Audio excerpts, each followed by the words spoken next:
No, I'll pay. I'll pay. And you said it last time. Yeah, I will. Well, by the way, folks, how y'all all welcome Moon Griffon show on Friday Eve. And you got two voices going out there. What's going on? And I'm going, and see, this gentleman right here, and I got a lot of respect for him, and he's going to spend the next couple hours with us. You see, before I even introduce you, you see what I tell people, the best part of this radio program is at the commercial break. That's correct. And look, I don't want to cut myself, but it really is the best part of the program. If we could just tape it and put it on the air. That's right. Ratings would go up, people would listen. Well, you might want to do a little subset for the weekend. The outtakes from the Moon Griffon show. Yeah. Maybe that's a good idea. That is a good idea. Anyway, Rusty Cloutier, founder and former president of MidSouth Bank. He's retired. He does some consulting work as well, but he also wrote the book. What was the name of the book? Big Bad Banks. Yeah, by the way, I would suggest, I've read that. I've had you on a program about the book, and it came out right about the time when Big Bank was too big to fail. Correct. And that was back 2009, 10, somewhere like that. It came out in 2009, right after the financial crisis of 2008. And by the way, I would suggest people read the book because it really goes into detail about banking business, which was your whole life has been involved in the banking business. Well, it goes into, and I think some of the things we're going to talk about today, it goes into the banking business, and it goes into why large financial institutions, and I don't mean this negatively, but they are really not United States based or care a lot, nor do a lot of corporations. And we're going to talk about that quite a bit today because, you hear a lot about Trump.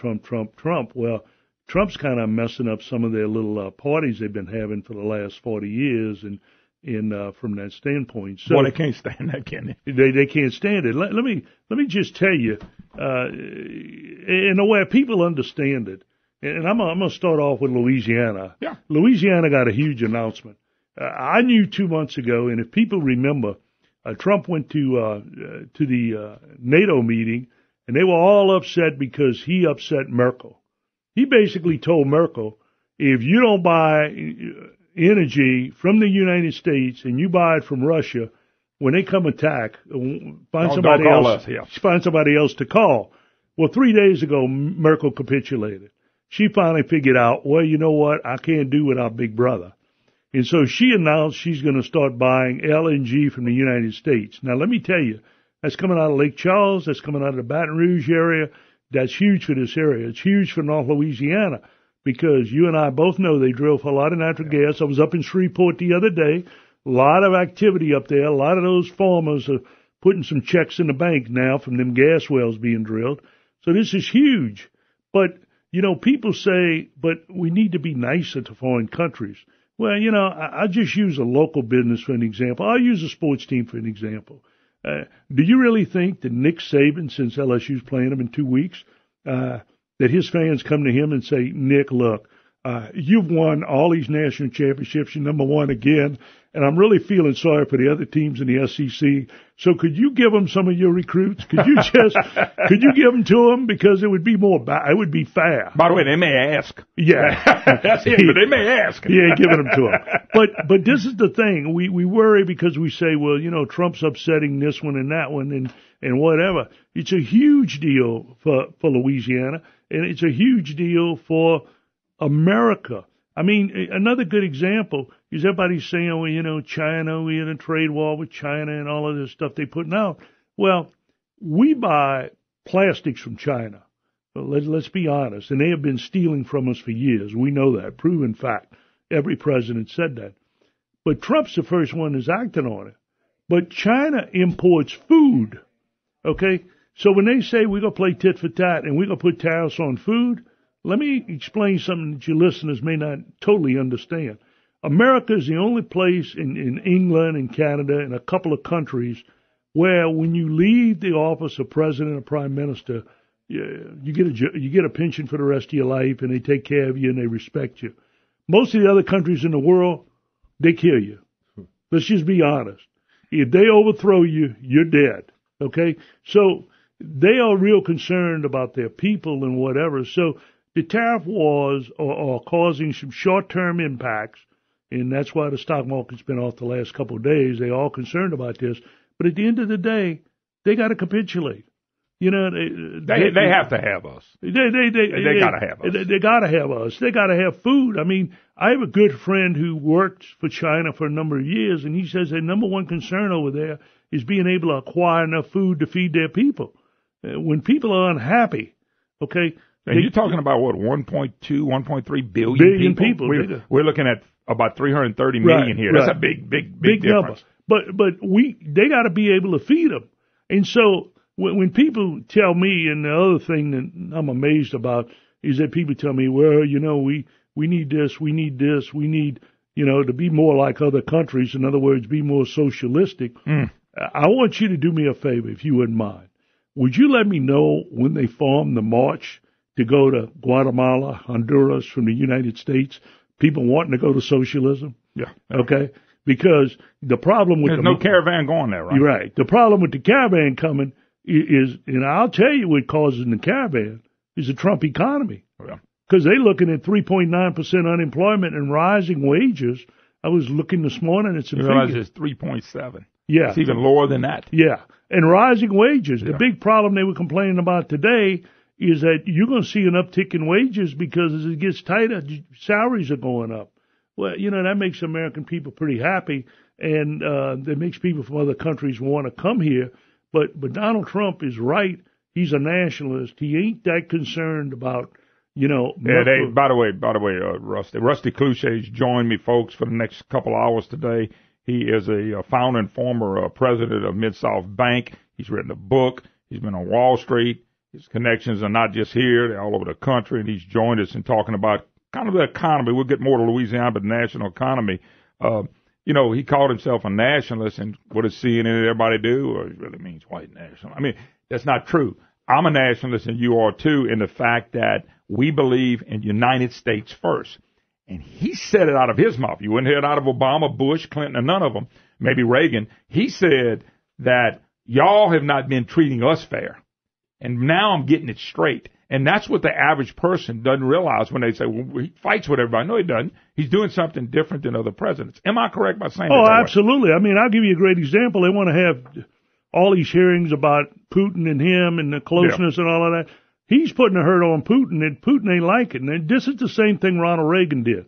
Ronald Reagan destroyed the Soviet Union, not with missiles and tanks and arms and all of that. He destroyed them with the economy. Yeah. The Russian economy, people don't realize this, is a very small economy. It's much smaller than even California.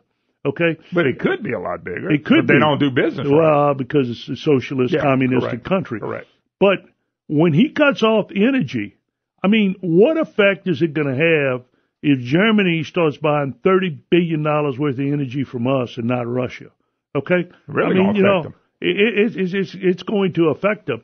And this is the fact that is coming home, and he's saying, look, you want me to take care of you, then you go do business with my companies.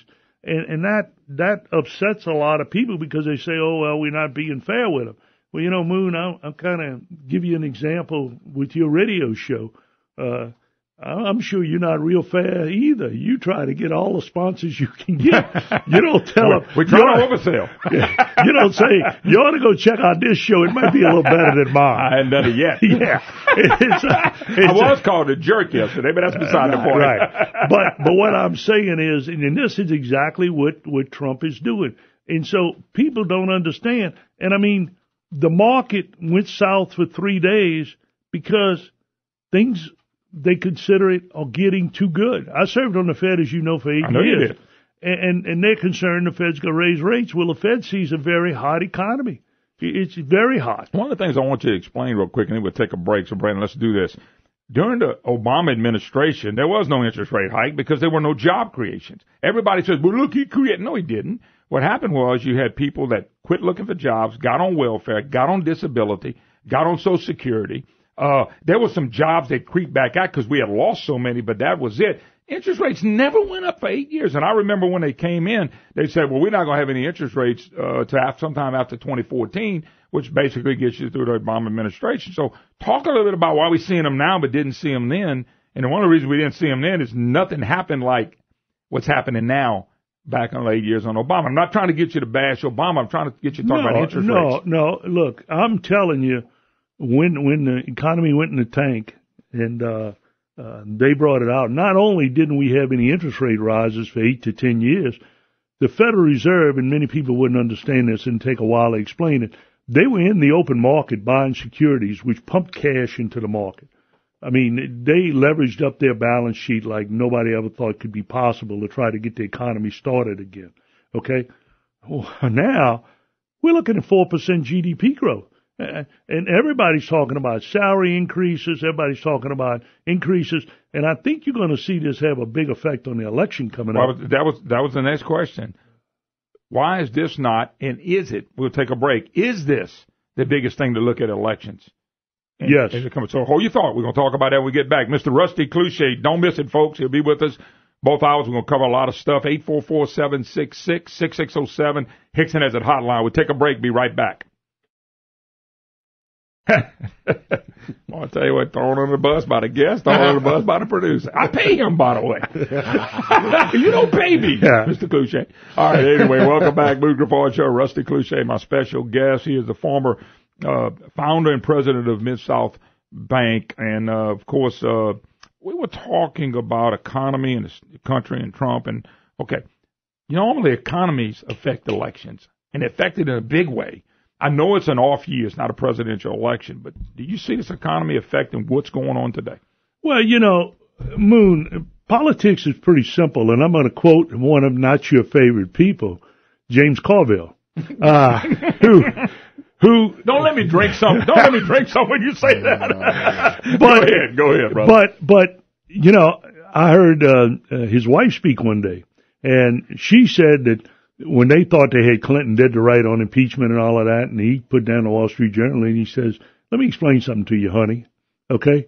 They're not impeaching anybody when the economy is good. It's about the economy, stupid. Yeah. I remember the comment. His famous comment. And it is about the economy. And so, people vote jobs. People vote what's good for them.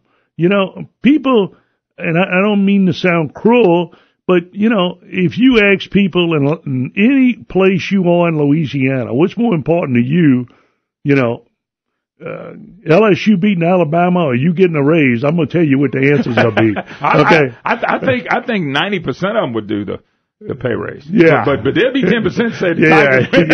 Because you got a bad example. That paid for that billboards. I understand what you're saying. They're more concerned about, hey, can I keep making a living? Can I keep feeding my family? Right. Now, what Trump is doing and the Republicans are doing well here, and the Democrats have not combated it, and I'm surprised because I think they've run a very bad election, just my opinion, is they've not come out and tried to come up with a real proposal to overcome Maxine Waters, chairman of the Finance Committee, Nancy Pelosi, and these people. Instead, they're running around, Cortez is running around saying, I won't vote for Pelosi. She's terrible and she ain't far enough to the left for us. So, they haven't had a unified message. Trump just keeps pounding, and look, this little tagline, they believe in mobs, we believe in jobs. That's big. That's big. What do you make of, when he was running and all these people lined up to see him? And everybody just kind of, the press kind of, for lack of a better word, poo-pooed the idea. Oh, that's just nuts. He's still having crowds as big as whatever, and they can't get in. Did you make anything of that? And it's everywhere he goes. It don't matter if it's Montana, Texas, or Virginia. It doesn't matter. They're big crowds. I asked some political operatives the other day, if he came to Tiger Stadium, how many people would he put into it? And they asked me a simple question, how many does it hold? Yeah, okay. It's 102,000. Yeah. And I believe he'll get it. He'd fill it up. Okay. I believe he would, too. But, he's a phenomenon, and this is the thing that's a phenomenon about him, too. He overcomes the media and all of that. Everybody else is trying to get their message out with the media getting their message out. He gets it out himself. So, the economy is important. You can't tell me that people in Lake Charles, when they're talking about building most probably new LNG plants and selling natural gas to Germany, ain't real excited over there to say, well, thank you, Mr. President, for making this happen. But do they realize the deal he made that happen? I'm asking you because what you're talking about, I never hear anybody talk about. Right. And the newspapers don't print it. Right. And forget the newspaper, they're obsolete. Right. The social media is not out there saying well, that. But I think the word is getting out. The thing is that people on the job know it. Yeah. They know it. When they hear, well, we're going to increase what we got. So, and then you got to remember, too, that Trump did something that I didn't think was possible politically. He turned local elections into a national election. And look, my daughter lives in Little Rock. Little Rock, you can look it up, is one of the hottest races in the United States. Might decide control of Congress. Tucker versus French. Okay? Big race up there. And it's going to be very, very tight. And, you know, everybody up there, Tucker's a great guy and they like him. He's a Democrat. But French has just sat on that thing that if you vote for my opponent, you're voting for Nancy Pelosi and Maxine Waters. And so he's nationalized an election that should be about Little Rock, and Tucker keeps trying to say, well, you know, I'll be good for Little Rock, I'll do this, I'll do that. So, yeah, it's always about the economy. I saw a race last night. I don't know if it was Virginia or where it was. It doesn't matter. It's a House race where the Democrat was up on the incumbent 15% if you go back to May, and now the Republican is 1 or 2 points up. And I thought, wow, what a big swing. What are you talking about? They're talking about issues now. In the last month or two, people start focusing. Well, now you're down the last couple of weeks, they really start focusing. Well, you know, I'll give you a great example. I was in West Virginia when Manson won the first time for the Senate. And you may remember the famous ad where he pulled up in a pickup truck and he pulled out a shotgun and shot cap and trade out of Obama's hand and said, this is what I think about his energy policy. Okay? And that won him the election. Okay? Because he ran anti-Obama as a Democrat. But, you know, they're giving him hell now because even though he voted for the Supreme Court nominee, they just pounded him on coal, they pounded him on energy, they pounded him on the Democratic votes. So, yeah, it's about the economy. I mean, look, I worked at a bank 54 years. I had a lot of people work for me, okay? I never once had an employee who told me I wouldn't like to make more money. I wouldn't like a pay raise. I never met one yet. Yeah, I wouldn't like a pay raise. Quit saying that. Brandon's been asking for a pay raise. Yeah. Brandon, we got to go, I think. Yeah. But yeah, it has a big impact. Hold your thought. We'll come back to Louisiana's economy. Let's go to it. All right. Rusty Cloutier when we get back.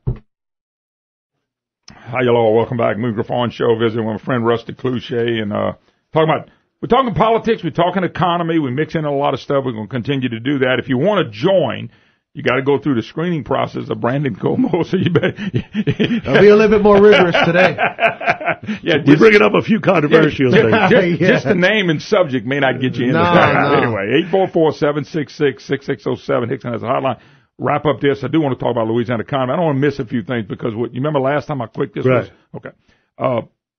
If the Republicans would maintain the House, and you just brought it up off the air. I mean, Steve Scalise has a great shot at being the Speaker of the House, and that's big for Louisiana. Oh, it's huge, Moon. I mean, let me tell you, being Speaker of the House is a huge, huge deal. Being President of the Senate is a huge, huge deal. I mean, they get to appoint committee chairmen, they get to move the agendas through and whatever. And look, there's so many issues here that are national in scope. I'll just give you a couple. Flood insurance. Doesn't that play at home, okay? Big time here. All we worried about that. Energy policy, big time. Let's talk about North Louisiana. How about Fort Polk and Barksdale? You think that's a big story up there? You think they're interested? They'd love to have the Speaker of the House. How about the problem with the coastline eroding? All of that. And you're going to have a very friendly year in the Speaker.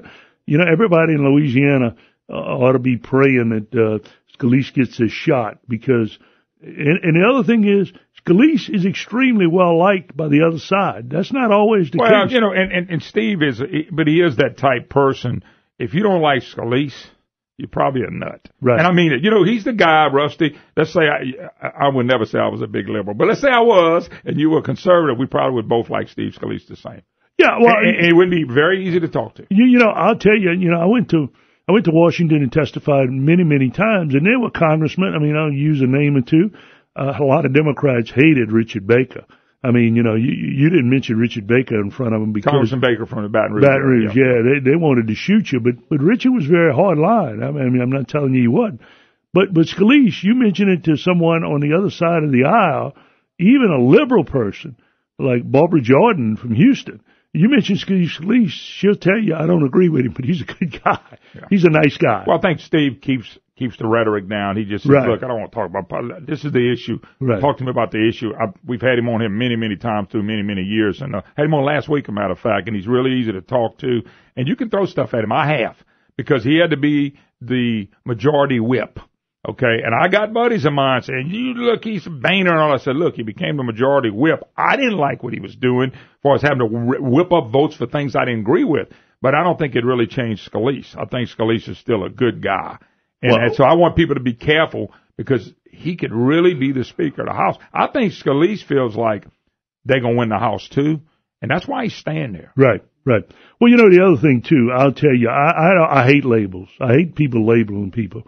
I used to go to Washington and people would talk to me about the rhinos. Well, you know who they started the rhino with?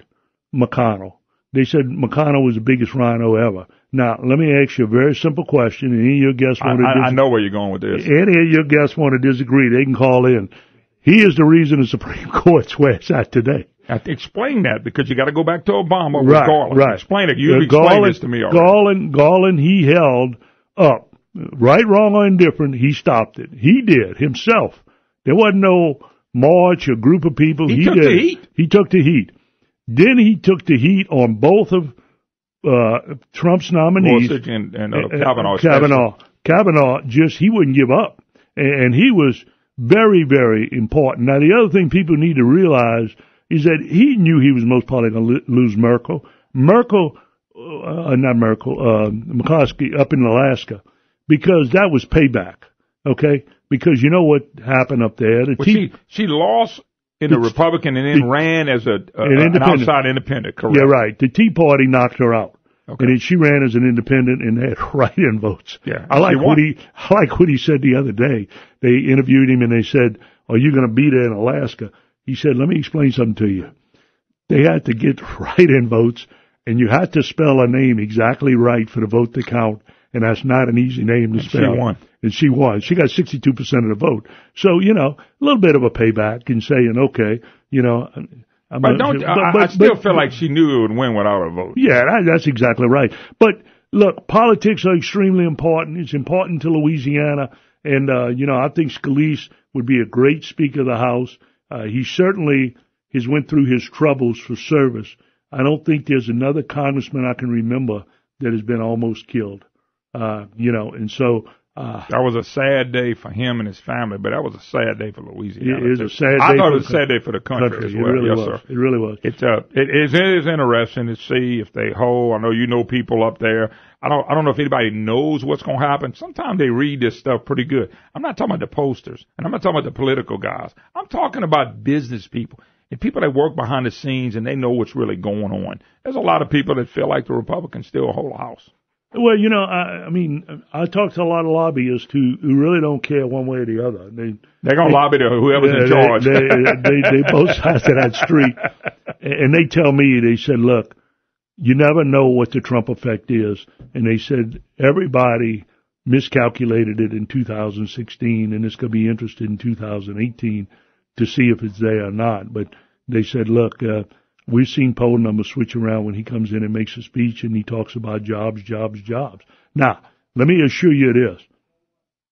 A lot of people will go to the polls and vote for the Republicans and would vote for Trump in 2020, but hate what he says. I was talking to a friend of mine yesterday in Colorado who said, Rusty, I just hate it when he tweets and all the stuff he puts out there.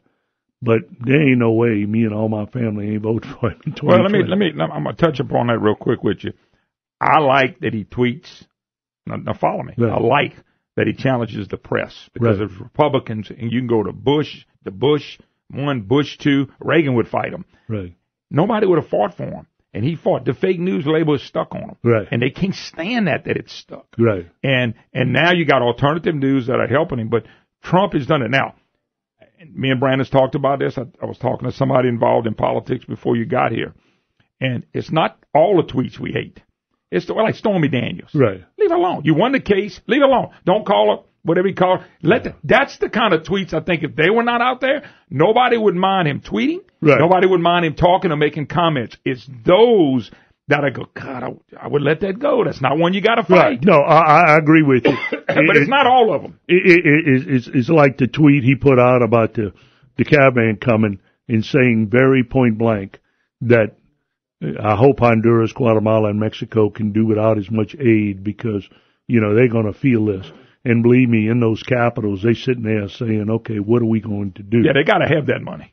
They just to survive, they've got to have that money, Rusty. Yeah. And so I think it's a good idea. But my question on that, and you may or may not know before we take a break, we're going to do Louisiana Economy in the elections in the second hour, by the way.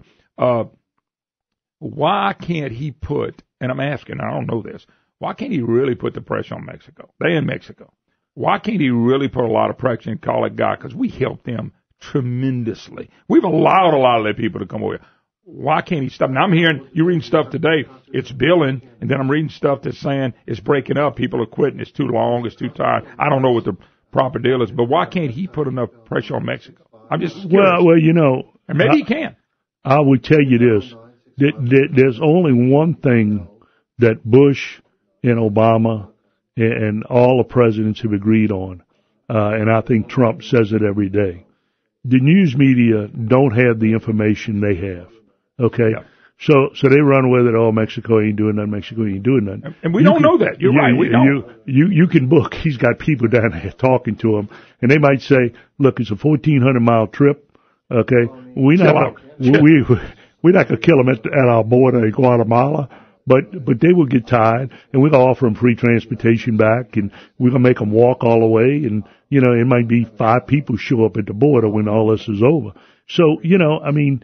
Is the press making too big a deal of this? I think so. I think so. I mean, look, it's a long, long walk. I think one question the press is not asking is you got people who are starving to death, very poor in these countries, and they're going to 1,400 miles, 3 months, 14,000 people are going to walk. Who's feeding them? Who's putting up supplies? Who's making these arrangements? Somebody's got to be doing it. Because they ain't got no money. Yeah. Okay? If me and you went on a 3-month trip, we better bring some money. Well, first of all, we're going to fly drive. Yeah. We ain't walking. We probably ain't walking, Rusty. We ain't walking. No, I got bad knees, too, and I know you do, so we're not. Yeah, we might walk across the street to get a sandwich. Yeah. But I doubt that we would walk to Caring Crow. All right, we ain't that far. Rusty Cloutier, my great guest today. We're talking a lot of subjects. We will get on Louisiana coming out of 10 o'clock. I want to know about the economy here. Want to get into maybe the governor's race. Just ease into some things that I know that Rusty has a lot of insight. So we'll visit with him. We'll come back. Your calls are welcome if you got a question or comment on the subject. 844-766-6607. Hickson has a hotline. We'll be right back. Hi, hello. Welcome back. Moon Griffon Show. Great to have you with us. 844-766-6607. Hickson has a hotline if you'd like to be part of the program. Rusty Cloutier, my special guest. He is the founder and former bank president of MidSouth Bank. Semi-retired. He still does consulting work. And your book is Big Bad Banks. Big Bad Banks. And I'll tell you, I'm telling you, people ought to read it. And they give them a little insight of who you are, but what you saw from the days of when the banking business was good, and then here we go, only the big banks. And by the way, speaking of that, I noticed years ago we were always told well, big banks would go buy up all the little banks, and they did. They'd come in. I was in Monroe. They'd come in and buy banks. Then little ones started popping up all over the place. Yeah, you know, look. In other words, the big ones didn't own everything. Well, the thing is, too, is that customers do like doing business with community banks. Exactly. They just like knowing who they talking to and who they dealing with and whatever. And look, I don't mean nothing against the big banks. They have a place, but Jamie Dimon was much more worried about the conference in Saudi Arabia than he is about Louisiana. I can promise you that. And I don't mean that negatively. It's just that's where his business is, and it's very important to him. And these large banks, Citicorp, Chase, Wells Fargo, they're very interested in big deals because it takes big deals to move the market. Where if you in Winfield, Louisiana, I use that as an example, some great community banks in that town, I know them, you know, you go borrow $1 million from the local community bank, that's a big deal to them. Oh, yeah. And so it's a much different scenario. It's kind of like this, and you said there's a place for big, small banks. I kind of look at that as kind of like the Walmart deal. Right. Not cutting Walmart, going to Walmart myself, but I'd rather buy a local, but Walmart comes in, especially the small communities, and they kind of gobble up. But that don't mean the small business can't still do well. Right. They so can't. you don't want Walmart to go away, but right. You don't want them to, some of these small communities, they would move in and it put everybody out of business because they had a little bit of everything. Right. And that's not what you want either. You don't want one company to own it all. One of the things that, and this happens a big time in Louisiana as we're going to move into that in the second hour, I got this today. Over half of them, and you talk about politics and why do people vote this way? Over half of America gets more welfare than it pays in taxes. More than half of Americans receive more money in various types of government transfer payments, Medicare, Medicaid, food stamps, Social Security, than did they pay to the federal government. That's why you have a divide. Don't you think that's part of the divide? Because somebody is getting something. Yeah, well, there's no question that, By the way, people, one more thing, I'm sorry to interrupt you. People will fuss at me, say, I got my Social Security, I earned it. And they're correct. But I was explaining yesterday, you got a lot of people on Social Security that never earned all that money. Right. And that's the ones that they mean by transfer payments. Right. Well, look, and I'm on Social Security myself. But here's the point I want to make, is that welfare payments and people on welfare is a real problem. And we have to go back, and look, I'm going to upset some people when I say this. We have to go back to the very poor education system we have in Louisiana. We have strong unions. We don't have great education. And I'm going to tell you, Alan Greenspan, when I served on the Fed, gave a speech one day that America is 20th in the world in education. I checked with the Fed the other day, and they said, we've dropped from that, Rusty. We're lower. Okay? Now, we've got... Don't we spend more money? Right. No, we have great unions and great things going for them, but 34% of the people in this state are recipients of welfare payments, basically, or Social Security payments, but they don't have a job. I guess I would be one of those, but that's a big number, and that number is growing. And you cannot have, if we reach 40% in the wagon, okay? And the problem is we're losing the most prosperous people. Now, let me give you a good example. Let me give you some good news for South Louisiana. They're starting to put boats back to work, Moon. They're having to do a lot of work in offshore, not new wells, but going pick up the wells, doing P&A work and that sort of stuff out there. So they're finding that. But here's the problem. They can't find boat captains, and they can't find deckhands, and they definitely can't find divers. These people have moved on. Texas. They're taking it, most of them. Texas, or they moved on to another career. Because they got tired of being up and down, up and down, up and down. By the way, I've heard that a lot from people that said, I'm done. I made some money in it, but you know what? I can't take the chance anymore. I'm older. I'm not doing that anymore. Right. And once you move your family, it's hard to move them back. Yep. So that's the problem we got. And I can tell you, in a lot of Louisiana, the Mississippi River Delta, right now between New Iberia and Houma, it's bad. I mean, in my hometown, Morgan City, ain't nothing.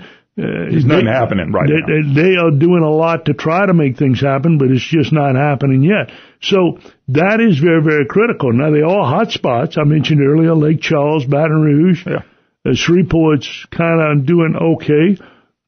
But the chemical industry and the petrochemical industry and the LNG industry are supporting those communities. By the way, you said that, and what bothers me, since we suing oil and gas out, I got a bad feeling that's where some of the trial lawyers are going next. I'm sorry, that's doing real well here. They normally go attack them. Well, you got a governor that's attacking the oil. Guess who showed up 3 months ago in Gonzales, Louisiana, wanting to sue all the petrochemical plants, claiming it was causing cancer?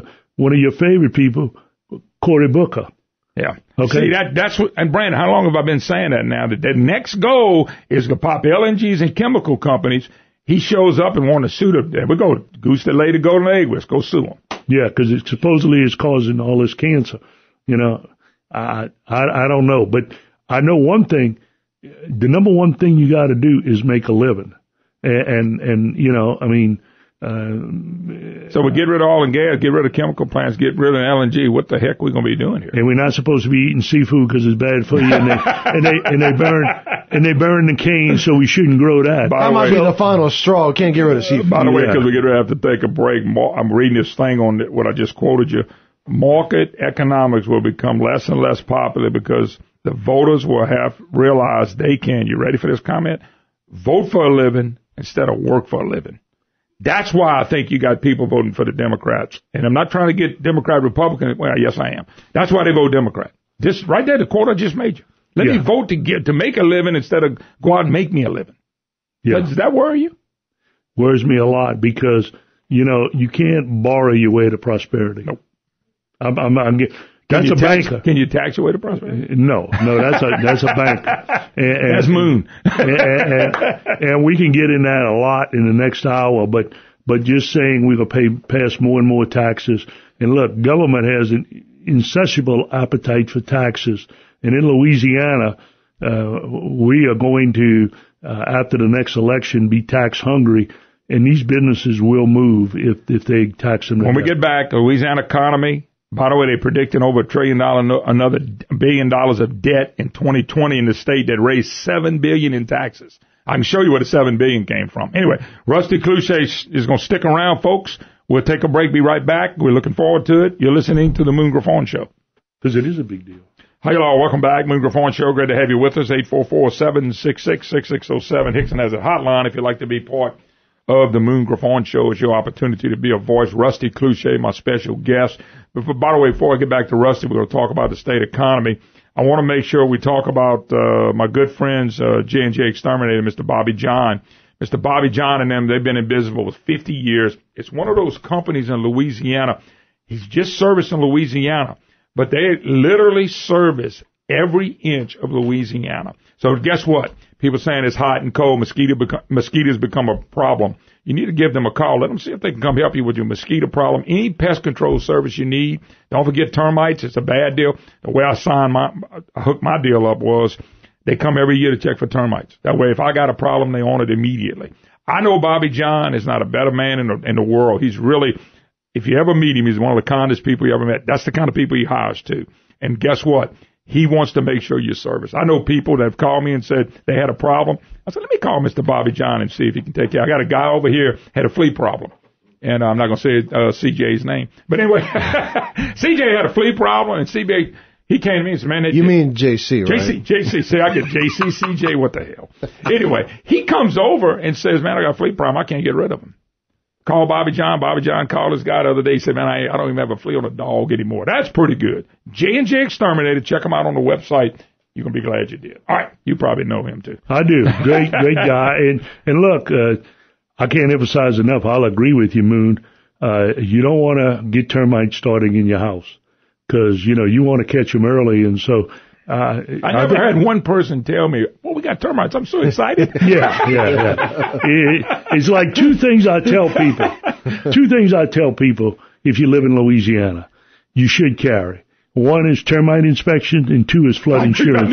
I don't care if you're in a flood zone or not, okay? Man, I tell you what, just think of the people that were not in a flood zone if you just carried it anyway. And by the way, I know people like that. Right. They just said, you know what? I do. It was $250, $450 a year. They went on and spent the money.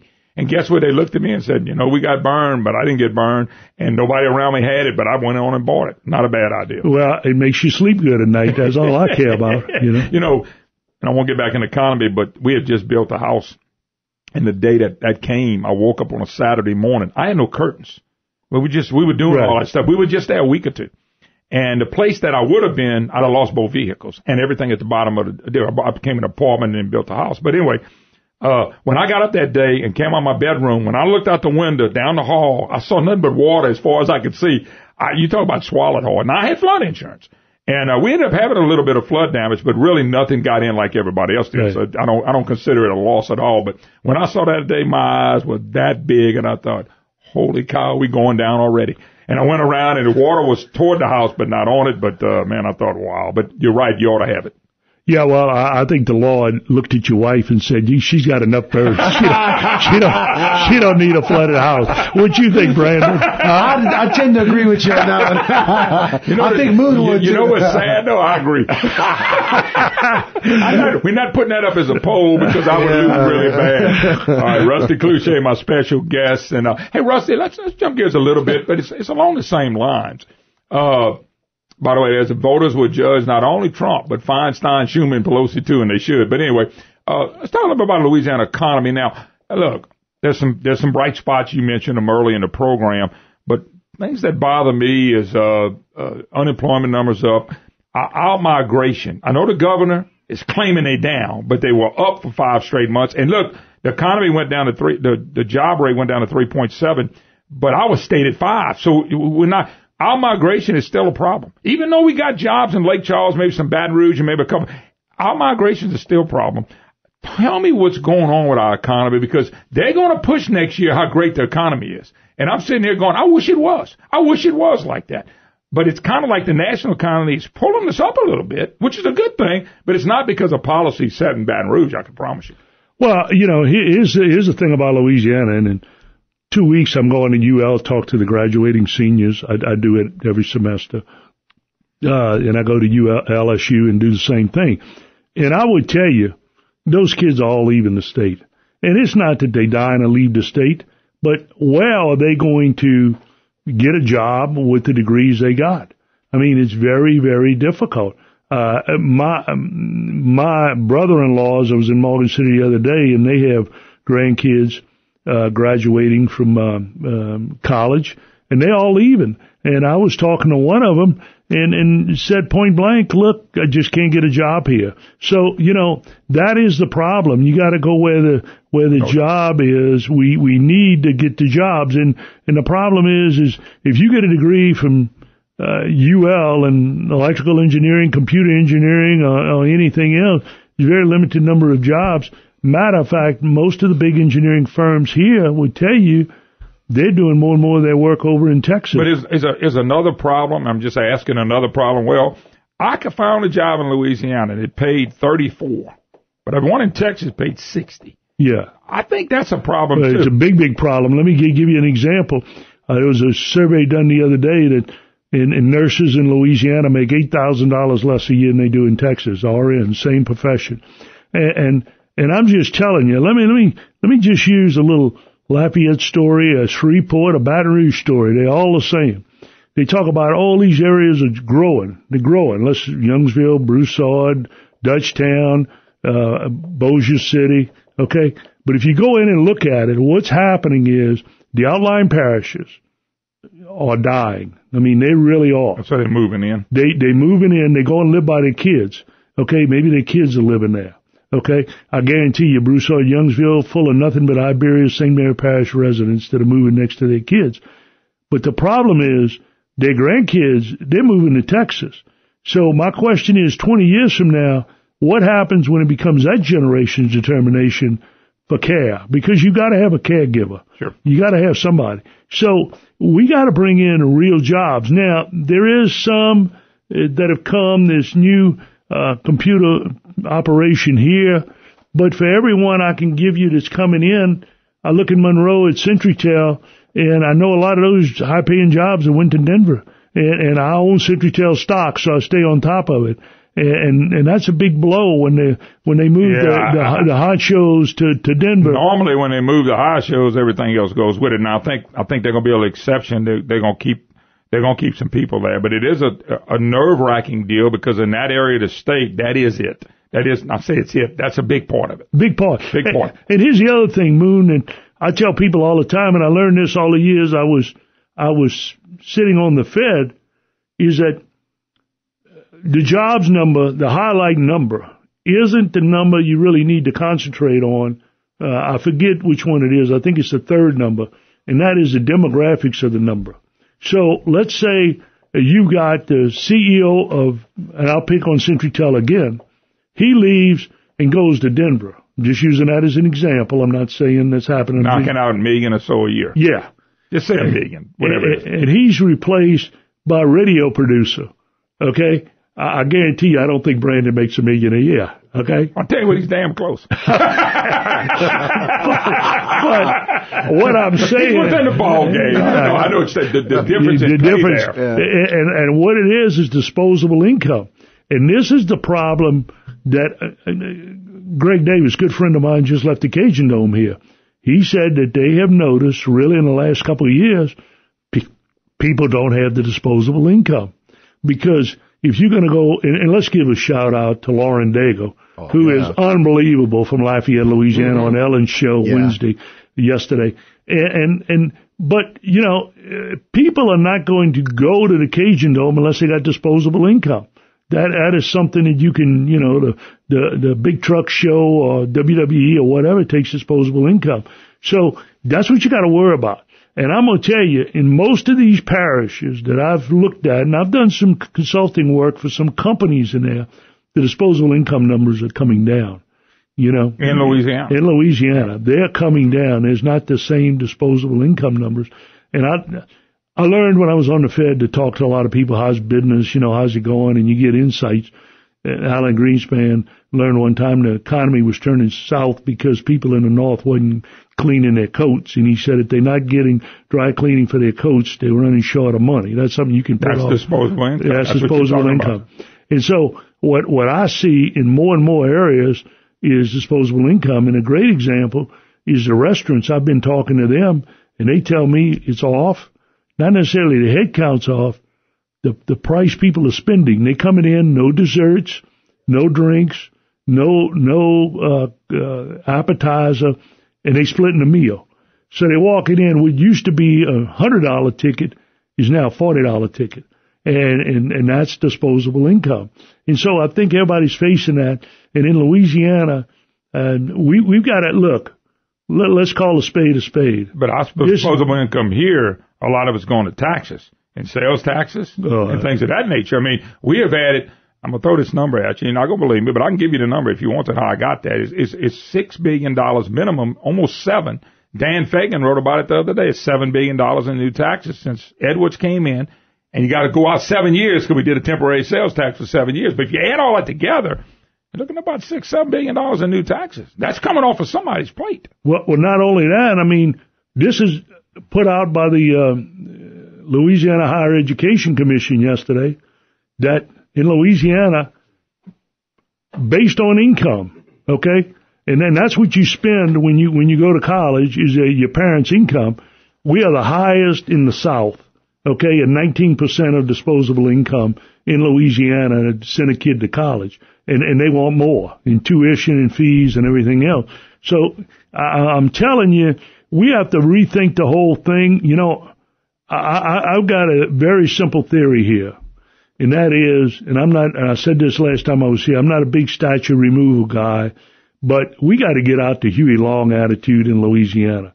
You know, every man's a king, and you know, you read Huey Long's book. Huey Long wanted 98% taxation. That's all. And everybody gets something, okay? Everybody's a king. I'm going to go put a chicken in every pot and a car in every garage. That was his slogan, okay? And so that don't... A little bit before our time, but I know what you're saying. Yeah, but that don't work. And so what happens is people can move. Yeah. Hold your thought right there. I want to come back. I got those numbers on education because, by the way, they want another almost $200 million. Talk about that and other things as well. You're listening to the Moon Griffon Show. Mr. Rusty Cloutier, my special guest. Hi, hello. Welcome back. Moon Griffon Show. Great to have you with us. 844-766-6607. Hickson has it hotline. Talking a little bit about Louisiana economy. Get into some of the stuff. Governor's race next year. Rusty Cloutier, my special guest. I want to go back to something you said, and you brought this up to me earlier, and I said, well, Rusty, I printed the article because you were here. I wasn't going to be able to do everything I normally do, but you brought it up. I just got it. Regent said charges on students increased 107% over the last 11 years, which is basically 10% a year, which sounds high to me. Inflation has not been that high. Louisiana, I bet you salaries hadn't gone up that much. You think? You think salaries gone up 10%? Oh, no. Louisiana's not mine and yours. No. Louisiana's average in-state tuition and fees at a public four-year university in 2017, that's last year for you people in Balkanville, representative 19.4% of a family's median income compared to 16.5% nationally.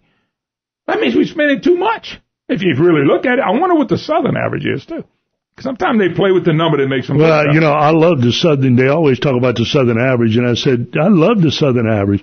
As soon as the people that work in Louisiana make what the people in Virginia, North Carolina, South Carolina, and Florida make, we can talk about the Southern average. But you know, this is a poor state. The other thing we need to do in this state, and that's all four-year colleges, and believe me, I'm not against education. No, not at all. I'm not against four-year colleges. But the people I'm talking to, I have a niece that is a consular over in one of the school districts around Baton Rouge, and she said she's being beat on every day for more people to go to trade schools. They need more trade people. And I tell you, try to find a plumber or a brick mason. I can get you a cardiovascular surgeon 10 times faster than I can get you that. I promise you. And I was looking for somebody to do gutters on my house the other day. Yeah. Because I hadn't done that yet. Yeah. it's been difficult to find somebody that would even come out there and do that. I know. I was almost shocked. Well, you think gutters, that's a common deal. I was talking to a guy the other day that works for an air conditioning company, HVAC, and he told me he works hard. He works 8 months out the year very hard. He takes 4 months off, and he told me he makes close to $200,000 a year. Okay? Because they make money when they're working, It's almost as much as Brandon. Yeah. In between Brandon and $1 million. Right. So, we need to find where we can get jobs and where we can keep people, but we have an outflow of people in this state, and we have the outflow of the people who we need the most because, I hate to say this, the Bible says the poor will always be with you. That's because the rich leave. And let me tell you, the poor people can't pay taxes. They just can't. They ain't got no money. But what we're watching, especially with the current governor and even the legislature, and I'm disappointed that what they did was decided, you know what, we do need a lot more taxes. I'm telling you what the number is. I'm not off on it either. And that's the problem, Rusty. They hit the ones that are here, Guess what they do? They figure out, you know what, can't make it here, I'm moving on. And that's what worries me about Louisiana. I know we got LNG and chemical plants and all that. You talking about Cory Booker coming in here and suing them. I remember when he came in. I mean, that's what worries me for the future. Because I have kids. I want them to stay here. Well, now they're here. They may not be here tomorrow, but they're here today. Here's another big thing you can look into and check out, and I'm dying to know, okay? You remember when they passed the lottery, it was all going to go to education? Well, I was watching the other night, and this was, I think, NBC News, so it wasn't a right-wing conservative conspiracy or anything. And they were talking about the $1.6 billion, I think it was, in the lottery pool. 30% of that is going back to the states. The states are making more money than ever out of the lottery. Now, we'll admit it's a regressive tax because the poor people play the lottery. Yeah. But where's all that money going? It was supposed to be earmarked for education. Remember that? Well, what it really happened on that, Rusty, was they said it, we passed it. I didn't vote for it, people passed it. It really never went. Right. Years later, the politicians got beat up so bad because it wasn't going there. Here's what they did. They put it on a constitutional amendment. 70-some% of people said we wanted to go to education. They put that, it was $100 million, it's $167 million now, I think. That money is being put in education, but they took the $100 million from the backside. Right. So in other words, they said, okay, education's not getting any extra money. We're going to put that $100 million here. We took it out from the backside. Right. That's the fact of what really happened with that. Yeah, well, look. I tell people there is no honesty in government. There's no honor code in politics, by the way. I figured that out last governor's race. Right. I did. Figured it out. But we are losing the smartest and the brightest, and I mean, you can see that. And by what LSU is doing by lowering its standards, trying to raise the student population. Lowering standards because they got to have the milk that feeds all this stuff. More students mean more money so they can keep the gravy train going. We got too many universities. Nobody want to talk about that. Not going to get into that, but I do want to talk about the governor's race. I want to talk about the effect of what may happen next year with you, just to get your take on it. All right, quick break. Rusty Cloutier. Two more segments to go with, and we'll take a break. Be right back. Hi, hello. Welcome back. Moon Griffon Show. Great to have you with us. 844-766-6607.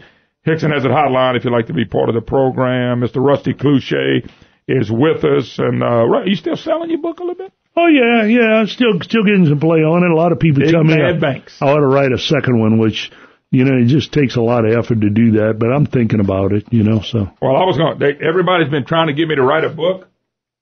But when I tell them I'm going to put my picture on the cover, they start telling me don't write the book. Right. I'm not writing the book. All right, got election next year. And I don't know how deep you want to go with the current governor. Personally, I think he's a one-termer. I don't see excitement out there for him.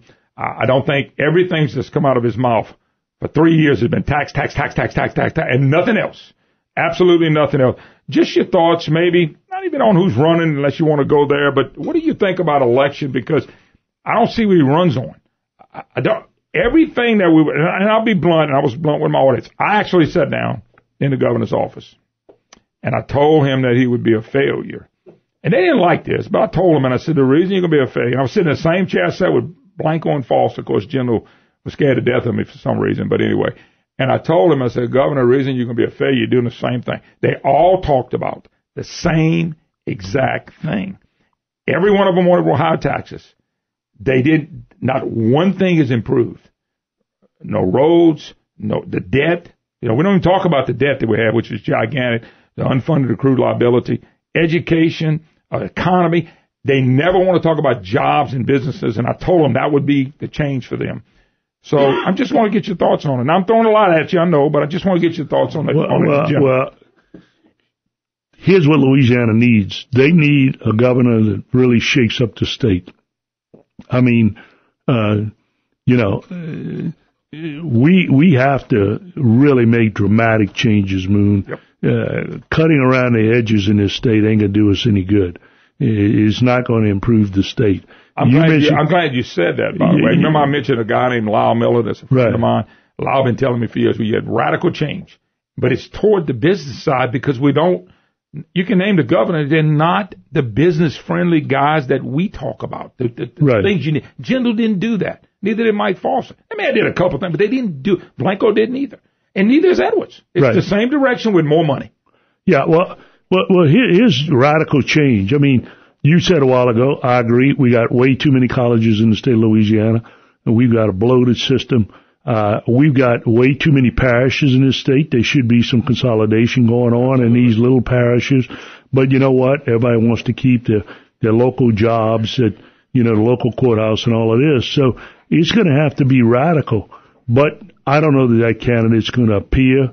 And here's the facts that they've got to decide on. If somebody runs for governor, they got to make one statement. I'm serving 4 years. That's it. Because at the end of 4 years, I'm not going to be able to get reelected because I've got to do dramatic things. I've got to break up the bureaucracy in Baton Rouge. You think there's a bureaucracy in Washington that's even worse than Baton Rouge? But can they even run on that, or do they get elected and just do it? Well, I guess you know what? I think they can run on it and really make the point because we need somebody very, very strong there. But what happens is that here's what we don't know. We know John Bel Edwards running for re-election. We know a guy from Baton Rouge who he says he's putting up $5 million. He's running. I know nothing about him. There's a possibility that John Kennedy may run. He says he's holding a press conference and whatever. Here's the wild card that I don't know, and I think you got to really pay attention to the elections on November the 6th. Is that if the African-American gentleman wins in Florida, and if the African-American lady makes a strong run in Georgia, don't count out an African-American making a run in Louisiana. Yeah, I can see that. Because, they're going to say we got a shot. Now, people say, well, it takes a lot of money to run for governor. It wouldn't for an African-American candidate. Because I'm telling you. They have a built-in base. No doubt about it. And it will cut John Bell's base to shreds. John Bell most probably couldn't even make the second. But I don't know exactly who's going to run. I think you got to wait to see for the field to settle. I'm just as interested in the House and Senate races. Some of these people are termed out. Who's going to take their place? I'm hearing their son's going to run, their daughter's going to run, and whatever. And then you got to remember, right after the next legislator is elected, we've got to do reapportionment in this state. Absolutely. And we talked about where it ain't growing and where the difficulties are. You're going to have a big shift in population that is going to become a bigger problem. For let's go back to that. That's why I believe the governor's one term, and I think it goes back to Republican because of redistricting. It's the only governor's race that's going to matter in the whole country. Right. It's going to be nationalized. Everybody thinks Bel Edwards won. You know how he won. I know how he won. You can't convince the press to that. But I'm not going into that. I think the redistricting part means that this may be a $30 million, $35 million race. I'm not saying it will, but it could actually be that big from the start to the end before it's done. Well, let me tell you this. Let me give you both sides.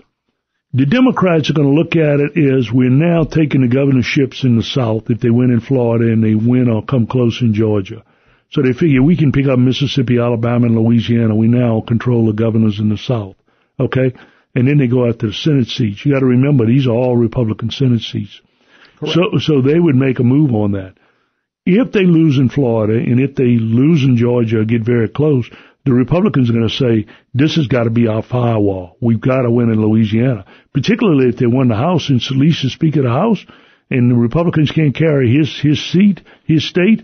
And so you're right. It's going to be an expensive election. It's going to be very expensive. And it's going to be a big election because, the Republicans since 1972 has been the Solid South. And if they lose the Solid South, and and the demographics are changing, if you like it or not, in the Democrats' favor. The demographics are changing. We talked about out-migration, Florida, Texas, Louisiana, Mississippi, Alabama.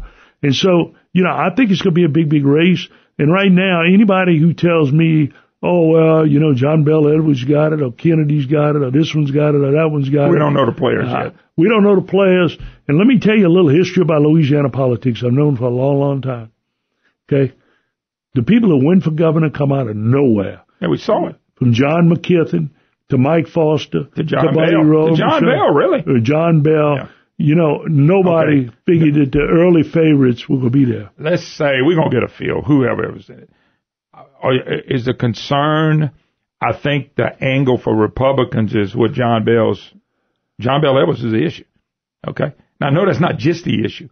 Are you concerned any Republicans are going to turn on each other? Actually, I'm watching it in the Secretary of State's race right now. I'm watching people go after each other before we get the runoff, and I'm worried about the people that's going to be in the runoff. So, are you concerned about that at all? Because, it's kind of banana republic sometimes, and we do this. We saw it last election, and I'm kind of concerned. You're talking about Risponi getting in, Kennedy, whoever. The target can't be each other. If it is, John Bell could walk in too. Yeah, well, he could, but let's just not assume that's a one-sided play. The Democrats also can turn on each other. Absolutely. And by the way, it's happened here too. Yeah, I mean, if a very strong, and I'll give you a name, Kip Holden from Baton Rouge, he decides to jump in that race, he's not going to worry that much about John Bell. He's going to say, can I make the second? Can I make it? What's my possibilities? And so, all those elected officials look out for what's best for them. Sure. But my question is, how strong is the Senate and the House going to be? I know you said yesterday we might finally be over John Alario running. Well, he'll be out the Senate, though. He'll be out the Senate, which was powerful. And I think that's big for us. Yeah, no, I do. But if he goes over to the House and they put him as Speaker of the House, we right back in the where we are. Right back where we are. And I like to see some new blood appear. I was told yesterday, I'm not going to tell you about who, he's a friend of mine, he was out of Baton Rouge, and he said, well, if Kennedy runs and wins, he'd probably like to have old John Alario over there. John can move stuff. I said, he sure can. He moved us from second to last and everything for 40 years. Yeah. And I'm tired of that. And people can get mad at me for bringing him up. But when lobbyists tell me he's the king, he's the Michael Jordan on the basketball, he's the grown-up in the room, and the press writes this, then why don't the grown-up in the room step up and change the state? If he's got that kind of clout, why would we stay last and everything? You see, I get frustrated with people like that, but that's what people tell me. They don't mess with him. They don't touch him. I could tell you something. I'll tell you something off there. I knew people that were way more passionate about this than me wouldn't touch him. Yeah. I was shocked. Yeah. Well, you like him, you can't help it. And he's a mover of people because he's a deal maker. Yeah. He's not a leader. If he had been a leader, this state would be number one. Number one. But that's where no leadership. Deal cutting. Deal making. That's what we need to get away from. Yeah. And look, we need very strong leadership, and I wish I could tell the people in Louisiana I'm confident it's coming, and whatever. But look, when was it? About 8 months ago, Governor Abbott came over here and just called on companies and moved them over to Texas. And look, I'll just tell you, the Florida governor came too. They put all kind of taxes on. It's going to be a feeding frenzy on Louisiana, and people are going to move. And I have a lot of friends who have income that right now are talking to me about they're going to move to Texas or Florida. And one of them told me the other day to comment. They said, well, I hear all the time that, we pay a lot of property taxes in Texas. So, there's two things. One, I'm paying about $26,000 a year in state income tax. Yeah. And two, I don't have to pay to send my kids to private schools in Texas. Oh, no. We could get on that big time on the difference between that. All right. We're going to take a break. One more segment to go. Mr. Rusty Cloutier, 844-766-6607. Hickson has a hotline. Be right back.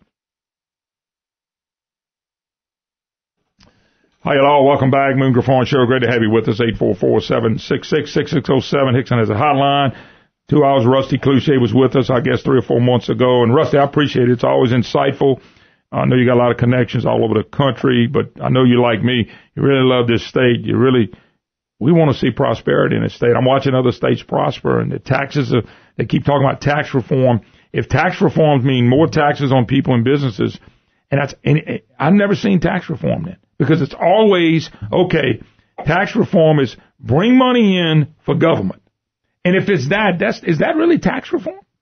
Well, I was saying during the break, I was with a government official one day, and I asked him, what is the limit that y'all will need for taxes? And he said, point blank, there is no limit. Let me give you a note. I don't know if you remember, and you might only because you've been around, the late Bob Powell. He was the mayor of Monroe for many, many years. And me and Bob, when I first started my program, Brandon, it surprised you, we used to go round and round. I mean, from the first program I ever did. But anyway, Bob came to see me one time and got on there, and I said, well, Bob, they were trying to, the sales tax in Monroe is, I guess it's still over 10%. And anyway, he was bringing it up to 8, 9, whatever it was. I said, well, how much is enough? He said, I don't know, 13, 14, 15%. I said, you joking? He said, no, people will pay it. He went up to 15%, a sales tax. And I'm going, holy cow. And so, Brandon, that didn't sit well with me. But 50, I said, you really believe that? I mean, I'm closer to him than I was you, and I am you right now, and I'm about to lose my 15%. No, people pay it. And I thought, that's a mentality we don't need in office. That's why I asked you about tax reform. We're talking about Constitutional Convention. You disagree with me, that's fine. I don't want to have one right now. I want the right people there. So until you tell me who's there, who's going, and what we're going to do, I think a Constitutional Convention is ridiculous, and here's why. In our state, they keep telling us, well, we got all this money tied up. Let me tell you something. You really think they're going to go to a Constitutional Convention? This is the selling point. They're going to take the MFP out the deal? You think they're going to take the lottery off? That's dedicated money. You really think they're going to take all? You really think they're going to take the pay to firemen and policemen? That's what would have to happen for them to go and call a Constitutional Convention and get rid of all of that, Rusty. There's so much money dedicated, but there's a reason. First of all, we dedicated it because we knew they wouldn't spend it right. But you really believe all these people are going to, they'll keep every dedication. If not, they'll keep 80% of them. Well, let me ask you this one simple question. We got 6 amendments on the ballot to vote for. I went and voted this morning. Why don't they just pass an amendment to undedicate some of this money? Okay, you made my point. Let me tell you, it was tried. Brett Guyman, Lance Harris, John Schroeder, years ago, got together, and when they started having committee meetings, they got burned by every municipality. Everybody that had dedicated money was there ripping their heads off, and they backed off. You see what I mean? So you're telling us in a newspaper that we got too much dedicated money, we got to fix it with the Constitutional Convention. So if you get all that money undedicated, it's not going to pass when it goes back to the people. That's a reason to have one. But I'm telling you, the big thing they want the homestead exemption gone, which may be a good thing, but they want that gone. Number 2 is they want, this is the big one, they want to pass taxes and fees with less than 2/3 vote. And I'm telling you, that is the home run. That's the big deal. That's the one they want. Well, I'll tell you, V.J. Bello was chairman of the retirement committee in 1992. I love that guy. He had me go testify before him, and he had a good proposal to make the retirement system become solvent. And nobody would have been affected that was currently under the old system, always going to be high in 24 months. And the unions come out of the woodwork and beat him. And he looked at me and he said, Rusty, never feel sorry for him when it goes under. Because they don't want to fix it. And that's the thing. So Constitutional Convention, to me, don't do a whole lot. That's not going to fix the problem. It's just not going to fix the problem. And it's like, I'll go back to LSU football since we have a state that's what we stay most concerned about. Until we that's a great statement, and it's true. But until we come up with a better coaching scheme against Nick Saban, we ain't gonna beat him. Okay, so we can talk all we want. Got to have a coaching scheme. But the reason I brought the Constitutional Convention is it was shoved down our throat. They only got 49 votes in the House. Right. There's a big push. I know Lane Grisby and some of the guys are pushing it, but the big push is to undedicate all this money. Number 2, but the big win is going to be no 2/3 vote on taxes and fees. I just told you a figure. $6 billion in new taxes. It passed with a 2/3 vote. You had to have a 2/3 vote for taxes and fees, and they passed $6 billion. What do you think they'll pass with just a simple majority? There is no limit. There's no limit. You called it. No limit. And that's what bothers me, Rusty. We can talk about tax reform, but until I see really what's on the board, I can't support that. Well, let me tell you. We've got about a minute. We got to wrap up. Go ahead. Okay. No, I'm just going to tell you. You're looking at the state of Louisiana. Pretty much, to my knowledge, most municipalities, most parishes, most school boards, most state agencies are running out of money. Now, they may not run out of it this year, next year, or whatever. They're close. But it's going to get worse as it goes, and they're just looking for more and more money. Well, you got tax votes here. You got tax votes in other places as well. Right. My big fear, though, is I really don't have a fear about the governor's race. I think that's going to change. But will the new legislators and new people come in and understand the task? And the task is to make this the friendliest business state that we can have, so we have jobs for all these college graduates that you're going to talk to. And they'll stay, and they'll have babies when they get married, and they can blossom like you have and your kids and people like that. Well, let me tell you, the one thing that would be huge on November the 6th for the state of Louisiana in jobs and help improve the economy is Solis the Speaker of the House. No question about it. Well, that can only happen if we get help from around the world. That's correct. That's correct. We'll do it again. Absolutely. Thank you, my friend. Always a pleasure. Brandon, you happy? I didn't throw you under the bus too much today. Y'all threw me. That's one reason why he's one of my favorite guests. Yeah, I figured that. Well, he ain't the only one to pick on me. But the one thing I got to agree with, Brandon, y'all do have plenty to eat around here. There ain't nobody. Smorgasbord of stuff. Open forum Friday tomorrow. There's nobody starving in this business, I can guarantee you. All right, folks, God bless. We'll see you tomorrow.